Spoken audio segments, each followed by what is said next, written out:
When my father died, I inherited a trunk of forgotten things. Family Bibles, broken watches, Civil War bullets. At the bottom, wrapped in wax paper, was an old hand-drawn map of the Pine Barrens. Yellowed with age but beautifully rendered, elegant lines of ink stretching out rivers, trails, forgotten settlements. It was signed in a flourish at the bottom, Ezekiel Thatcher, 1872.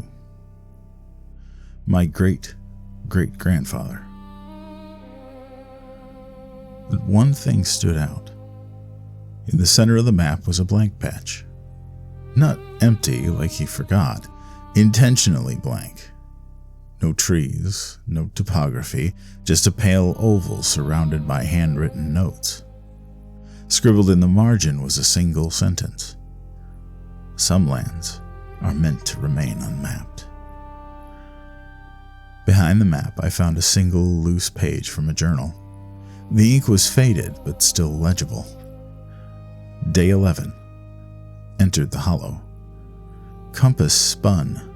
I marked a tree and left a nail, but when I turned back minutes later, the nail was gone.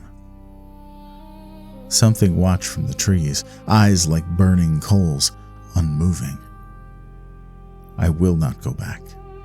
Whatever I woke, it remembers. It knows me now. I don't know what made me obsessed with that empty space. Maybe it was the way he wrote it, like fear had spilled into every word, or maybe I just wanted to know what could scare a man like Ezekiel, who'd fought in 2 wars and surveyed the wild for a living. So I decided to finish the map. I packed my gear and drove down into the pines. The area on the map, even today, had no real trails, just a stretch of dense forest between 2 old cranberry bogs. The locals called it the Pocket. They didn't go near it. The guy at the general store laughed when I told him where I was headed. "Don't be surprised if your compass stops working," he said, sliding my change across the counter. "And if you hear wings above you, keep walking.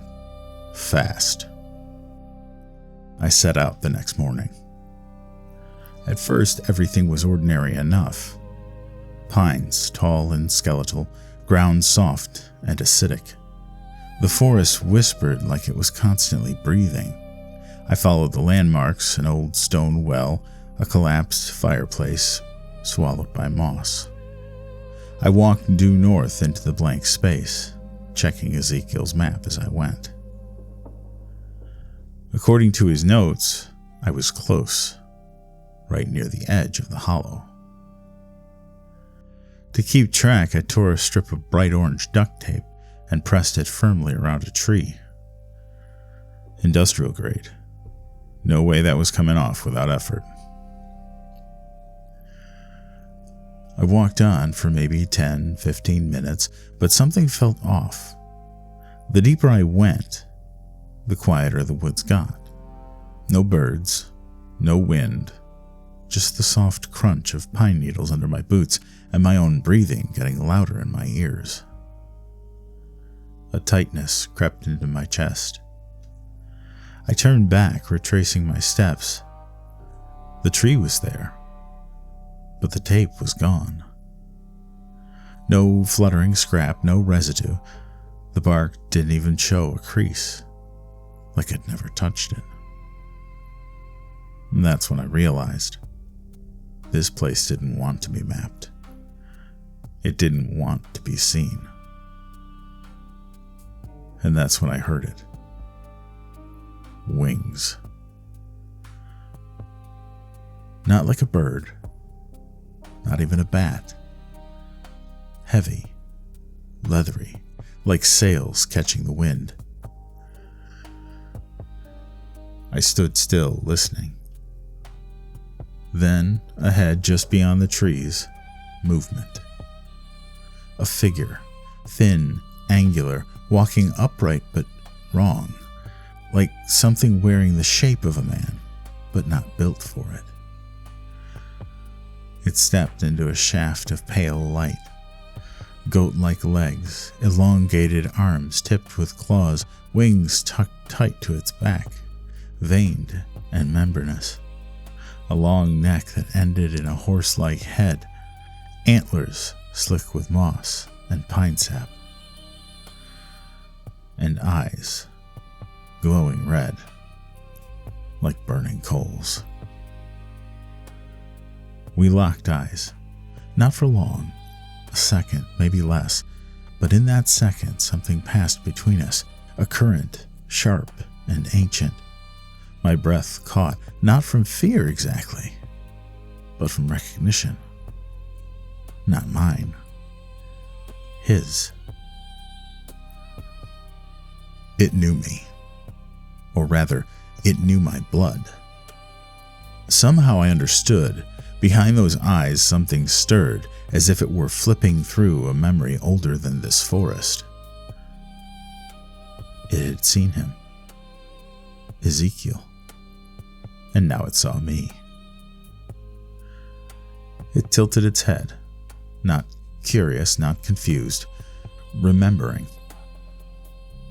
Then it turned and walked deeper into the woods, slow and deliberate, vanishing into shadow like it had never been there at all. I didn't follow. I turned and walked back the way I came. I didn't run, not until I was outside the blank space and the birds started chirping again. I followed the landmarks in reverse, counting every step like the beads on a rosary. When I got back to the car, my hands were trembling so hard I couldn't hold the key steady to start the engine. Finally, after several minutes, I drove home. When I got there, I just stared at the map. Eventually, I took out a black ink pen and carefully drew a circle around the blank space. Within it I wrote, "Here be the devil." I folded the map slowly, placed it back in the wax paper, and slid it into the trunk among the other relics. Some things are meant to stay hidden, and some warnings are meant to be heeded.